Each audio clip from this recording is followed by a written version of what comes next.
Our first panelist is Lisa Atkins from the Arizona State Land Department. Lisa. Good morning. Lisa is the commissioner of the Arizona State Land Department. Lisa, what is the purpose, size, and location of state trust lands here in the West Valley? Almost a year ago, the governor called and asked if I would mind joining his administration as the commissioner of the State Land Department. It's an appointed position. Our department is 100 years old. It is the repository of lands that were given to the state when we became a state in 1912. The lands were given to all states in the West to be able to give them a revenue stream, to be able to take care of the basic foundational requirements of running a public organization. Primarily K-12 education. So over the first few years of statehood, the state was given close to 10.5 million acres to be able to hold in trust in perpetuity a multi-generational trust to be able to provide a revenue stream for 13 defined beneficiaries in our state constitution. We still have 9.2 million acres in the trust. We have one of the largest remaining trusts of any western states. We do, as does New Mexico, because as the 47th and 48th state to join the Union, we got to suffer under the lessons that were learned by other states who gave all of their trust lands away or sold them for low dollar. We still hold ours because we understand that it is a multi-generational perpetual trust held for the beneficiaries, the largest of which is K-12 education. What do we do with that land? We sell some of it, we lease some of it, and a lot of it is under leases outside the urban area. Of the 9.2 million acres, about 8.5 million acres is currently held under grazing leases. We have some of the most prime real estate in the portfolio, which is up around the Desert Ridge area. That 9.2 million acres represents 13% of the entire land of the state of Arizona. If you aggregate the trust, we are more than 1.5 times larger than Maricopa County. We would be the 41st state if you aggregated all of our land. If you looked at a map of the size of Turkey, aggregate all the state trust land, and it would be approximately the size of Turkey. So we have a huge amount of land that is to provide some economic basis in the long term. When we sell a piece of property, the revenues go to the state treasurer's office. If we lease a piece of property, it goes directly to the beneficiary. Every one of those 9.2 million acres is owned by a beneficiary. It's not a pot of 9.2 million acres. It actually is 13 beneficiaries, and I can show you on a map at any given time who the beneficiary is for a piece of land. So if a piece of property has a mining lease on it, the mineral royalties go to the state treasurer's office.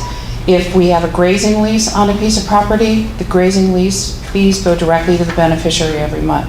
In the West Valley, go take a look at that map. We have 2 communities that are here today, 3 communities actually that are here today, that if you look at all those blue squares, you see that we have a huge holding in the West Valley. It is important for us to align the best interests of the beneficiaries with our communities. Just in the last year, we have started those conversations with our local communities. Our next panelist is Michelle Lawrie. She is the director of the City of Goodyear's Economic Development Department. Michelle.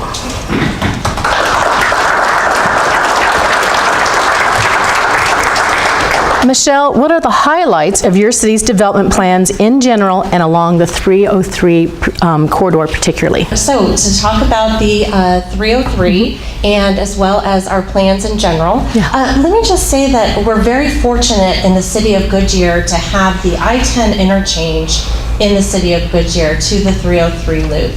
And we have going north about 4 to 5 miles there to Camelback Road is our north boundary, and then we're very lucky too to have the southern leg start toward Van Buren. It's under construction right now, so very lucky to have that. And it's important to note that all along the 303, we're most known for our industrial development, which I'll get to in a little bit, that's started and has really done very well there. But it's important to note that it's a mixture of business, residential, and commerce that's going to need to be on the 303 going north as well as going south. And one of the most important things we have in the Southwest Valley too that we need to concentrate on is really building density. And density will help us to bring some of the things that we talk about in the West Valley in terms of the daytime traffic, as well as the major employers that we're seeking to bring, because we know we have a lot of folks who choose to live in the West Valley. We need more, always, but we know that we need to create those major employers here, as well as retail and entertainment opportunities that are going on for our residents. So really important strategy, really covers all those bases, and I look forward to getting into some of the questions for you. Yes, thank you. Thank you.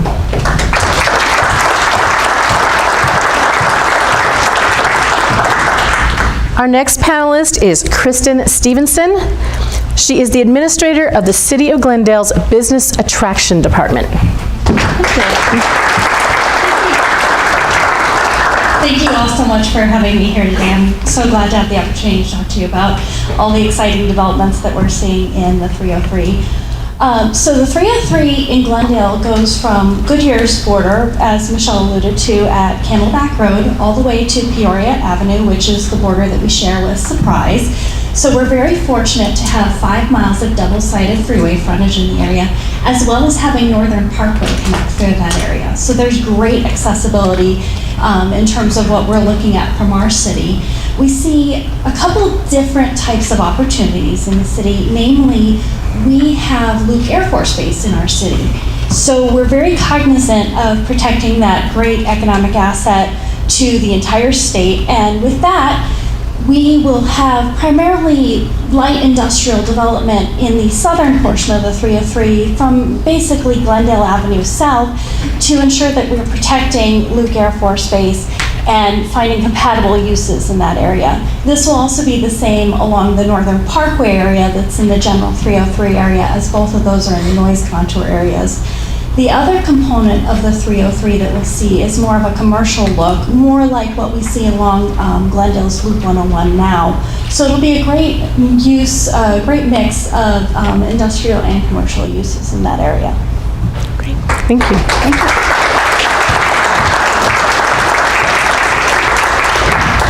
David Valenzuela, the administrator of the Business Attraction Department at the City of Peoria, is our next panelist. And just to remind you of the question, what are the highlights of your city's development plans in general and along the 303 particularly? Thank you very much, and I'd like to welcome everyone to the City of Peoria. Glad to have you out here. I've been with the city for about 7 weeks right now, but it's been very exciting. But it's been very exciting, and the opportunities that we have are quite tremendous, where you basically can decide and design so many different types of industries to go after and so many different opportunities. Along the 303, what I'd like to mention are 2 key areas. The first being right around Happy Valley Road and the 303 intersection. That's right about where we have what we call the Vistancia Commercial Core, which is approximately 500 acres in size. It's a mixed-use area where we will have retail, office, multifamily, as well as some public uses. It's a tremendous area, and we have about 50 acres that the city can do something with for economic development purposes. So it's a really beautiful area, and it ties in with the intersection with a couple of other areas that we have set aside that some of it is a little bit of a state land, some of it is in the county, but we're proceeding with plans on how to integrate that with the rest of the city for strong employment opportunities. The second area I'll mention is around the Lake Pleasant and 303 intersection. And in that, when you look at our planning area, we've set aside a lot of land for a very strong regional employment center and commercial center. And there's going to be a lot of work needed to get this done over the next 2 years, but it's going to be a tremendous opportunity for Peoria since this is located ideally within that northwest area. Its location in proximity to Lake Pleasant is also going to make that that much more attractive.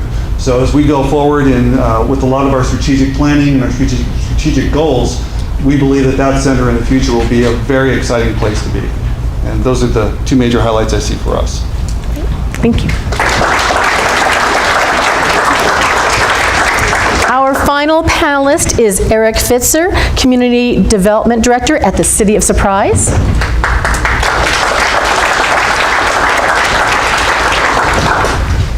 Thank you very much for having me today. We kind of break, along the 303 corridor, we kind of break it up into two distinct areas. We have kind of the Grand south to Peoria, and then we kind of have Grand kind of east over to about Litchfield Road. The Grand south to Peoria corridor, we really look at it as kind of a regional lifestyle center. Originally, about a decade ago, there was planned to be a major mall component in that area. And as you've seen over the last few years, the malls have definitely gone a different way. So the way we've looked at it is, live, work, play, as well as the retail amenities that would go along with that.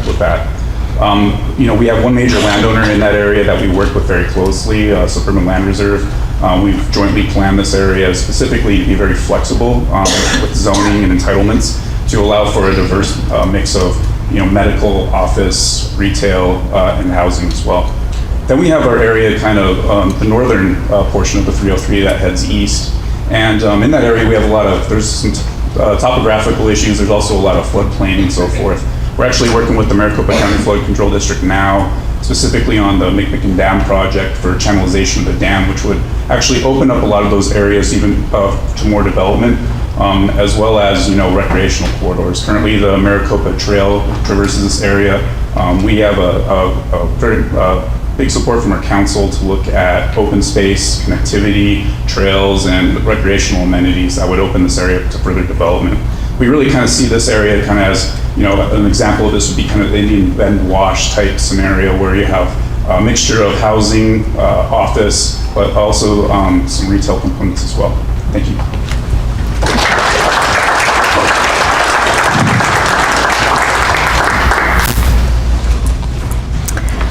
So for our next question.